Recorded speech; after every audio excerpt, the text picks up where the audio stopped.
it's you again. I'm Marc, an art teacher, a professional artist, and in this week's video I'm going to show you 4 quick yet very important tips to instantly improve your composition. Composition is everything. This is important stuff. Let's get started.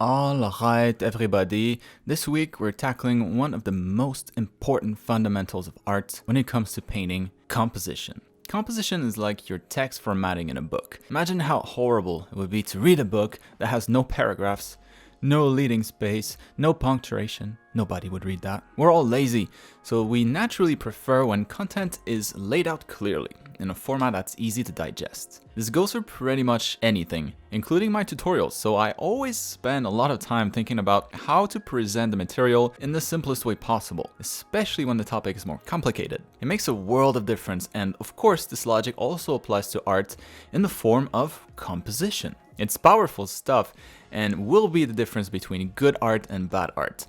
This is feedback I often give my students, so I'm sure it will apply to most of you watching too. Once again, these shorter YouTube videos though come with their limitations, and there's a lot of ground to cover when it comes to composition and art.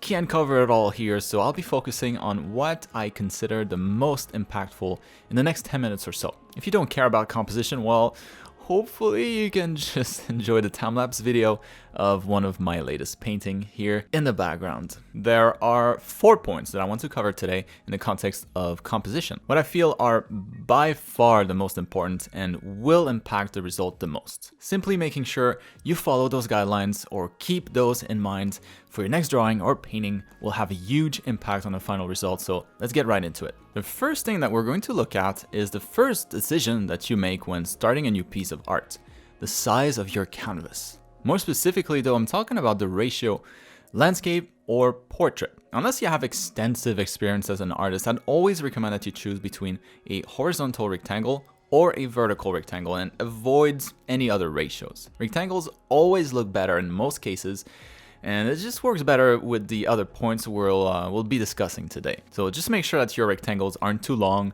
or too square, keeping in mind the types of screen the art will be displayed on once you're done with it. Resolution wise, anything around 4K or UHD should be plenty of pixels. If your machine allows, go higher, but keep in mind once again the types of screens it will be displayed on. People look at art on their computers, phones, tablets, for the most part, and most of them have a lower display resolution than 4K. So knowing this, it probably doesn't make much sense to go super high like 12 to 16K or anything near that high. Your computer wouldn't like that anyways. But now that the canvas size and the shape is established, what exactly are we trying to do here? I'm working on a painting, but what am I trying to convey? A story, an emotional response, right? Illustrations are all about storytelling, so in my case I'm trying to tell a story with an image only, no text. In a book, your main character is clearly described, it'll usually be pretty clear who the story is about. In a painting, we have to do the same but without the words, with visual cues instead, or visual elements. The most important element of a painting, in my opinion, is the point of emphasis, or the focal point. It'll be the first thing you look at when you lay eyes on the painting, and should normally convey the most important information: what the main subject is. The point of emphasis in my case here is the character herself, but her face more specifically, since it's naturally where we'll look when meeting someone. When you have characters in your paintings, their faces are usually the points of emphasis by default. Have multiple characters? Then the points of emphasis will be the leading character's face, the most important person. You can have secondary points of emphasis, of course, but the order should be pretty clear visually. We'll see how we can achieve that in a little bit. Now, if there are no characters, the same logic still applies. The point of emphasis will be the part of the environment or the scene the viewer should look at first. In bare-bone environments, usually the emphasis will default, to like the vanishing points, where all the vanishing lines are converging towards, but it could be a door, a castle in the distance, a bright computer screen in a dark room, whatever is most important to help us understand what's going on. It's almost like the first page of a book. The point of emphasis should be established as soon as possible, since everything else needs to arrange itself around it. Having a bad or like unclear point of emphasis will just confuse the viewers, since you're leaving it up to them pretty much to figure out what's what and why they should care. To use the book comparison again, having no emphasis will be like getting a book, but where all the pages are loose, not paginated, and not in order. And that doesn't make for very pleasant entertainment. We love structure in our entertainment usually, so you decide what people should look at first, second, etc. In my case, like I said, well, it's her face. The next 2 points cover actual applicable knowledge to help you with that. But for now, let's just keep in mind the point of emphasis just needs to stand out the most. Now, to help us arrange all the elements of art in our painting, including figuring out where we should place our points of emphasis, there are some helpful guidelines that we can use. Guidelines that the old masters figured out hundreds of years ago and are still holding strong today.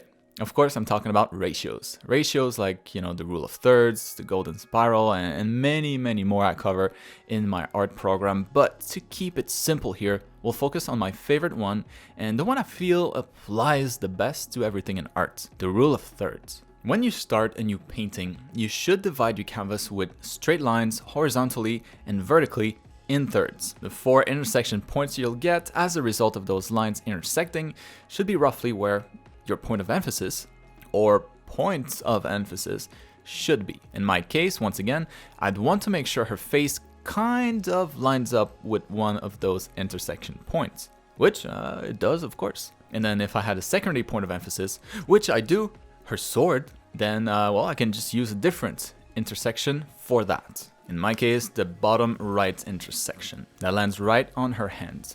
Beyond being helpful in finding the point of emphasis though, the rule of thirds is my go-to when it comes to any ratio in my paintings. Like wondering how much skin to show versus to cover up, use the rule of thirds. In my case here, roughly 1/3 of exposed skin and 2/3 covered up. How much red versus green when it comes to the main colors in my design, use the rule of thirds. In this case, 1/3 green, 2/3 red. You can see the ratio makes it impossible to get, half-half, 50%, which is never as exciting and something that I recommend avoiding, if anything, unless you know exactly what you're doing. But then, another example. What if I want to figure out what should be covered in small details and what should be left more bare? Rule of thirds. The ratio between shiny materials and non-reflective materials, rule of thirds. The surfaces where the light hits versus areas in the shadows, rule of thirds. You get the idea. It works for everything.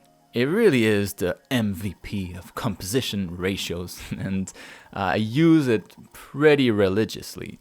You can see it everywhere in this painting. Also worth noting, the 1/3 always stands out more than the 2/3 because of our bias towards scarcity. Our brain almost always places more value in something there's less of versus something that's plentiful. This is also the reason I chose the green to be the color that's more scarce and placed that color close to my point of emphasis on the character's shoulders, right next to the face. And now, moving on to the final tip. So all those things I've been pointing out, like the colors like red versus green, light versus shadow, detail versus no detail, soft material versus hard material, all of those are contrasts. And the role of the ratios, like the rule of thirds, is to help us create interesting contrasts. It's simple. There's always 2/3 of something on one side, 1/3 of the opposite thing on the other side, like I said.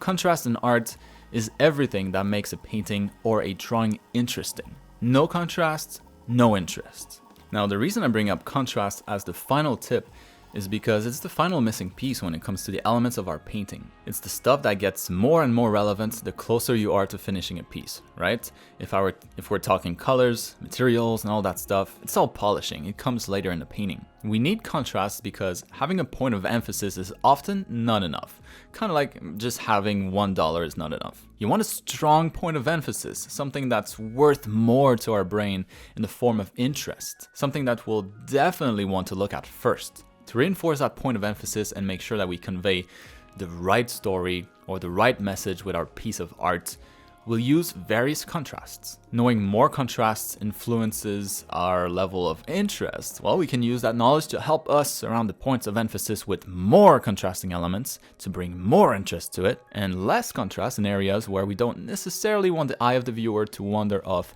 too much. Maybe that's a little abstract, but in my case here, you look at what I have around her face, right? The main point of emphasis in this piece. I use contrast and color in the sense that I have the only area of purple right next to her face, or right on her face actually, her eyes are also purple. I already mentioned the green on the shoulders with the rest of her outfit, but if we look, I also have contrast in details where I focus most of the smaller details around the face. If we look at the metal trims on those shoulders, the little encrusted gems, there's not much in terms of details elsewhere. I also made sure to have both shadows and highlights on her face to get maximum contrast in that sense as well. Contrast in values, I mean. Then, in the background, there's really nothing there to steal the show. So it's all very subdued, and I've made sure to keep my contrast to a minimum. Remember, I want the focus to be on my character, specifically her face. Now, granted, the story that I'm telling here is pretty simple. It's just some sort of demon girl that's fighting somebody. So yeah, the face makes the most sense to be the point of emphasis. Those 4 tips should definitely help your art overall if you've never really considered them before, or at least never considered them all. And yeah, like I've mentioned a few times, I don't just, preach this stuff. It's something that I always keep in mind with my own art, and it's served me well all these years. So I hope it'll help you too. That's it for this week's video, but the fun is not over. I have some freebies for you too. You can get my brushes for free here in the top right corner of the screen, and well, down in the description below. You can also grab my free practice pack, including a bunch of line arts and layered PSD to help, well, follow along my YouTube tutorials, maybe a little bit better. Same thing, link down below. I've been pretty busy cranking out weekly tutorials like this one, so I've linked some of the most popular ones down below as well. Check them out because, yeah, hopefully they should help too. And now, to wrap this up, as usual, don't hesitate to tag me in your Instagram stories or on Twitter if any of my resources helped you create something cool. I always try to repost or retweet a bunch every day to help drive more traffic to your accounts. I'm closing in on 100,000 followers on Instagram, so it's not insignificant traffic. And then finally, if you found the video helpful, please destroy that like button until it turns blue. Subscribe to see new videos like this one every single week, and tell a bro for me. Let's see if we can get to 500,000 subscribers before the end.